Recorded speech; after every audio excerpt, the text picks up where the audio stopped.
pasien seperti apa dengan riwayatnya, ya. Di sana ada di buku KIA seperti ini.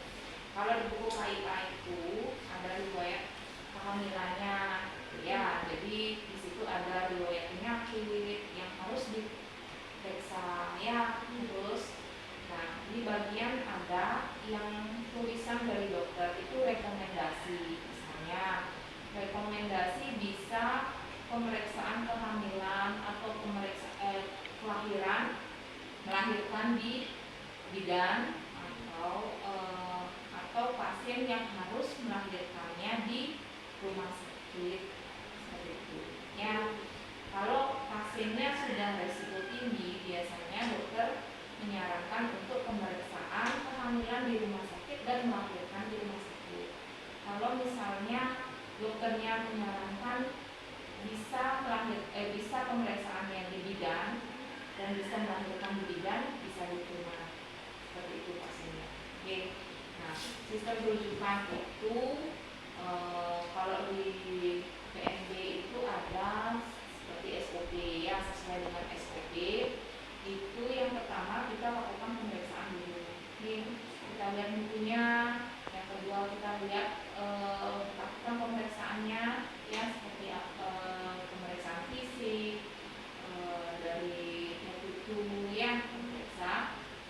Terus yang selanjutnya kita lihat diagnosisnya. Ini pasiennya harus kita dirujuk atau tidak, seperti itu, ya, penanganannya juga. Nah, terus kita pastikan apakah pasien ini harus dirujuk atau tidak. Nah, seperti lihat di bukunya, di buku KIA. Ini pasiennya kalau rekomendasi dari dokternya bilang dia itu harus dirujuk, tidak boleh kita tangani. Oke, karena risiko tinggi itu tidak bisa ditangani sama bidan praktek, ya. Terus selanjutnya itu kita harus memberikan sebelum dirujuk kita harus memberikan info konsen sama pasien dan pihak keluarga. Ini pasien ini harus dirujuk atau tidak, ya.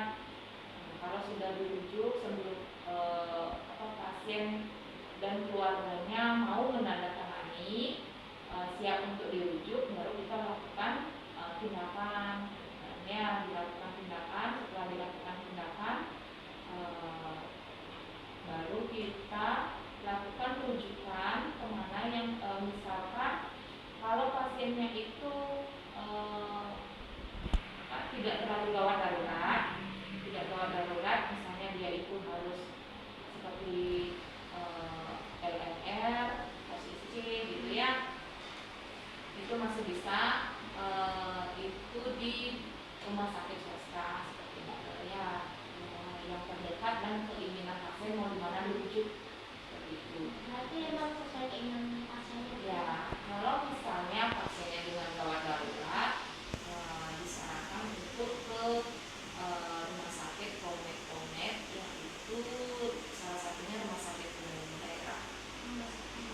Oke. Kalau untuk pertanyaan kedua, Bu, kondisi apa saja yang paling sering membuat pasien harus dirujuk? Kondisi pasien yang harus sering dirujuk itu kan yang beresiko, ya. Kalau misalnya itu pasien dengan kehamilan, ya, kalau di sini pernah pengalaman dengan pasien riwayat epilepsi, ya, epilepsi, ada yang berpalsi sempat seperti ringan, terus dia itu punya hipertensi sebelum hamil riwayatnya, ya, terus datang dengan flek seperti itu, ya, riwayat nanti takutnya terjadi abortus, ya. Terus itu untuk kehamilan. Ketika yang rujuk itu pasiennya harus ANC terpadu juga di puskesmas salah satunya, ya. Wajib dilakukan pemeriksaan ANC terpadu di puskesmas 1 kali di TB1 dan 1 kali di TB3. Terus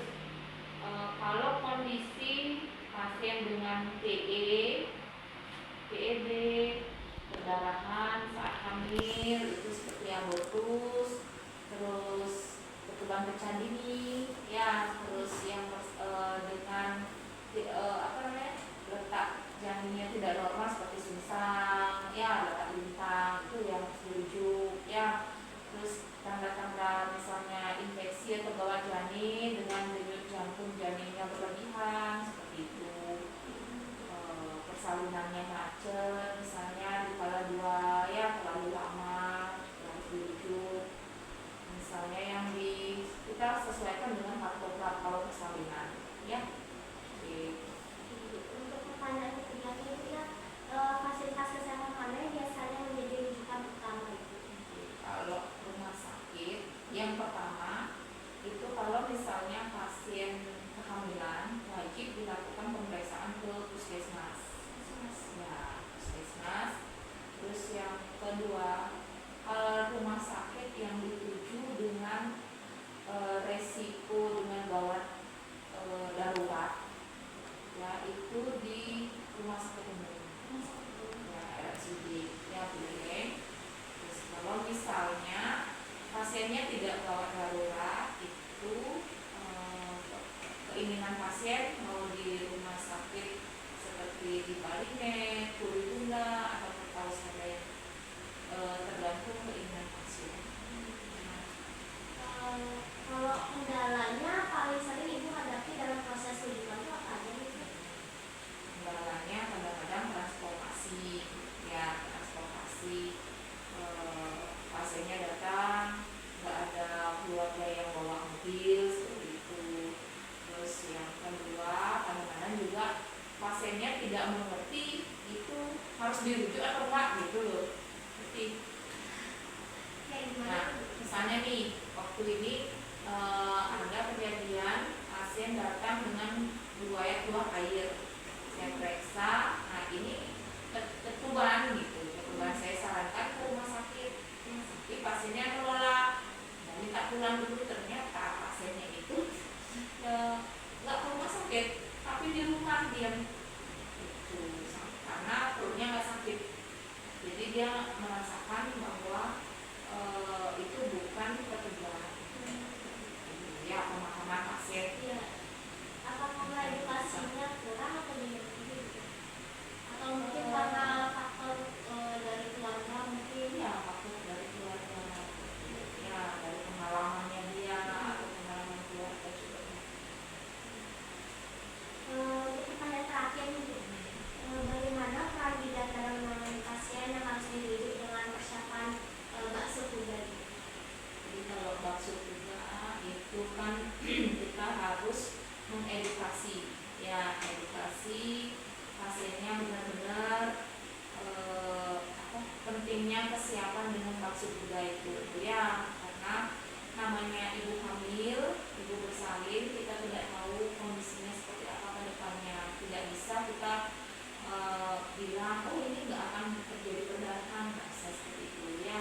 Jadi kesiapsiagaan juga keluarga, ya keluarga siap angkat jaga seperti itu, ya.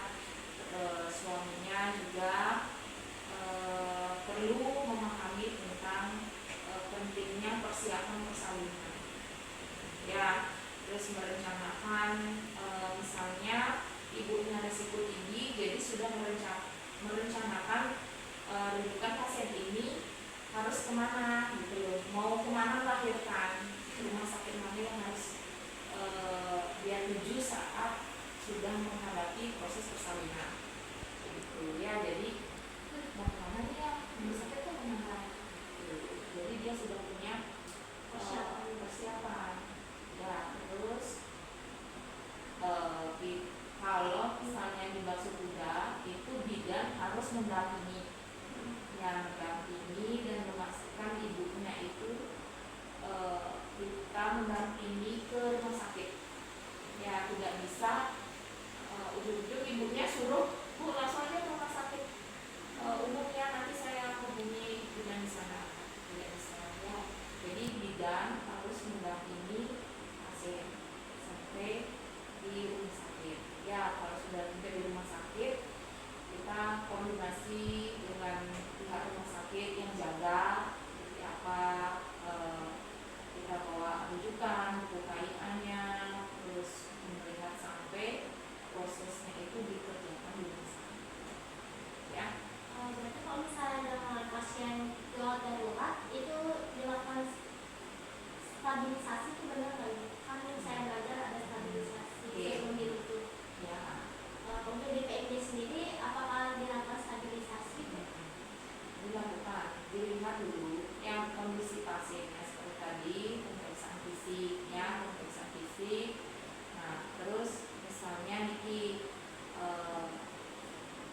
pasien itu dengan kondisi tensi tinggi seperti itu ya, kita bisa menginformasikan dulu ya ke keluarga terutama bahwa kondisi pasien itu sedang tensinya tinggi. Oke, jadi harus diberikan seperti penanganan MTS 4 ya, agar tidak terjadi kejang ya. Nah, biar tidak terjadi reaksi itu kita koordinasikan setelah pasien menyetujui melakukan komponsennya sudah selesai, kita lakukan terapi selanjutnya baru dulu ya. Kedua tuh kalau misalnya ke rumah sakit kan berarti RS yang ingin dituju oleh pasien. Kalau misalnya itu pasiennya tidak gawat darurat ya. Kalau misalnya gawat, itu kan berarti ibu sudah memiliki kerjasama dengan rumah sakit ya. Bukan kerjasama, tapi memang pihak dari ikatan bidan ya, ikatan bidan, dan kita sudah lakukan sosialisasi yang